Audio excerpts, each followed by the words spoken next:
Hi అండి, welcome back to సరదాగా సువర్ణ. So నేనైతే రథసప్తమి సందర్భంగా ఎర్లీ మార్నింగే లేచి పూజకు కావాల్సిన ప్రాసెస్ అయితే స్టార్ట్ చేశానండి. రథసప్తమిని సూర్య భగవానుడికి అయితే చేస్తారండి. సో దీన్ని సూర్య జయంతి అని కూడా అంటారు. సూర్యుడికి చాలా ప్రీతికరమైన పర్వాణాన్ని అయితే చేసి నైవేద్యంగా పెడతారండి.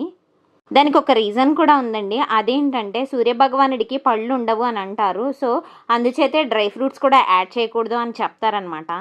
కమింగ్ టు స్టోరీ, శివపురాణం ప్రకారం దక్షుడు యజ్ఞం చేయాలని పూనుకుని తన కుమార్తెలైన 27 మంది కుమార్తెలను పిలిచి దేవతలందరినీ పిలిచారంటే అండి. బట్ శివుణ్ణి సతీదేవిని మాత్రం పిలవలేదంట. ఈ అవమానం తట్టుకోలేకైతే సతీదేవి ఆత్మాహుతి చేసుకున్నారంట. సో ఆ కోపంలో శివుడైతే తన జటాయు నుంచి అయితే వీరభద్రుని సృష్టించారని, ఆ వీరభద్రుడు కోపంతో వీరతాండవం చేస్తూ ఆ దక్షయజ్ఞాన్ని పాడు చేస్తూ మధ్యలో వచ్చిన దేవతలందరినీ కొడుతూ ఉన్నారంటండి. సో ఆ ప్రాసెస్లో సూర్యుడిని కూడా కొట్టగా ఆయన పళ్ళు అయితే ఊడిపోయాయని మన శివపురాణంలో ఉందండి. సో అందుకే ఈ పర్వణాన్ని నైవేద్యంగా పెడతారు. ఇదైతే ఈజీగా తినడానికి ఉంటుందని.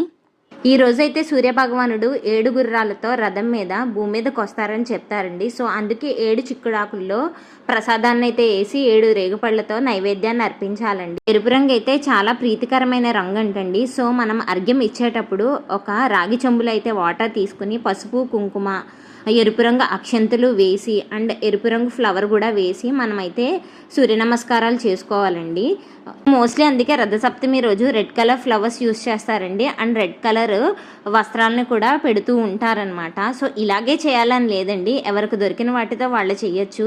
సో అన్ని ప్లేసెస్లో అన్నీ అవైలబుల్గా ఉండాలని లేదండి, దొరికిన వాటితో మనస్ఫూర్తిగా దండం పెట్టుకున్నా చాలండి.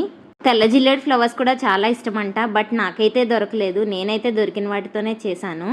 సో పూజ చేస్తున్నంతసేపు ఆదిత్య స్తోత్రం కానీ సూర్యాష్టకం కానీ చదువుకోవచ్చండి. ఇదేది రాకపోతే ఓం నమో సూర్యదేవాయ నమః అనుకున్నా సరిపోతుందండి.